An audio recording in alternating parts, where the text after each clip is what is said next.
আসসালামু আলাইকুম। সাথে আছি সুমন ফিশ, আছি বড় বুদালি থেকে। আজকে দেখাবো ট্যাংরা মাছ কীভাবে প্রসেসিং করা হয়, ঘের থেকে কীভাবে প্রসেসিং করি বাজারে পাঠায়। এই যে দেখতে পাচ্ছেন, এই কিন্তু আমাদের হাপা। এই মাছ বলা বলি ছিল 20-22টাই, কিন্তু আমাদের হয়ে গেছে মাছ হচ্ছে হলো 36টাই। যার কারণে আমার কি মাছ আবার নিতে একটু বিলম্ব হচ্ছে, যার কারণে আমরা আবার সেই ভিডিও করতে চলে আসলাম।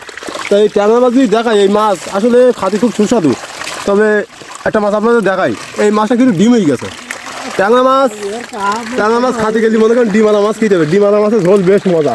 আর তো আমার সাথে এইতো ট্যাংরা মাছের মধ্যে তো সাদা মাছ কীভাবে বের করতে হয় সেই প্রসেসিংটা আপনাদের দেখাই। আসলে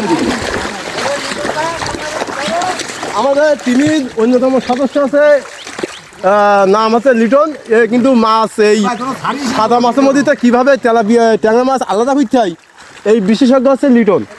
আর সাথে আছে কামাজুল, আছে মিন্টু ভাই সহযোগী, তার হেল্পার। তো দেখেন ওই সাদা মাছ ওই মাথায় লাফালাফি করছে, আমার ট্যাংরা মাছ কিন্তু এক পাশে এদিকে এক মাসে এই কাজটা আমরা বের করে নিয়ে চলে আসছি। তবে এটা হচ্ছে নিয়ম, যারা জালটাও অনেকে কিন্তু জানেন না যে সাদা মাছের মধ্যে ট্যাংরা মাছ কীভাবে আমরা বের করে নেবো, আলাদা করতে হবে। তা আমরা এই সাদা মাছের মধ্যে ট্যাংরা মাছ আউট করছি এইভাবে। এই দেখেন, এগিয়ে একটু ভালো করে দেখাও। দেখেন ওই দেখেন কী কায়দা, দেখেন শুধু ট্যাংরা মাছ আসবে, এর মধ্যে দুটো একটা হবি তবি আসবে।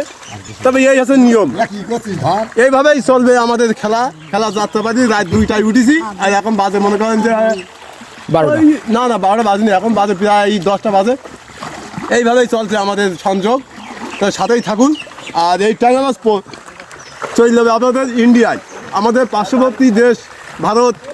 মোদিজি শিখাতে নাকি ভোট হয়ে গেছে, ভোট হওয়ার পরে ওদের খাওয়া দাওয়া চাহিদা বেরিয়ে গেছে। যাই হোক, আমরা মাত্র আজকে ভিডিও এই পর্যন্তই। যদি কারো ঘেরে ট্যাংরা মাছ টাছ থাকে, এই কোয়ালিটির মাছ ধরতে সমস্যা হয়, অবশ্যই কমেন্ট বক্সে জানাই দেবেন। আমরা মনে করেন যে যত সম্ভব আপনার ঘেরে পৌঁছে যাব। আজ এই পর্যন্তই। বড় বুদালি থেকে সুমন ফিশ লাইন।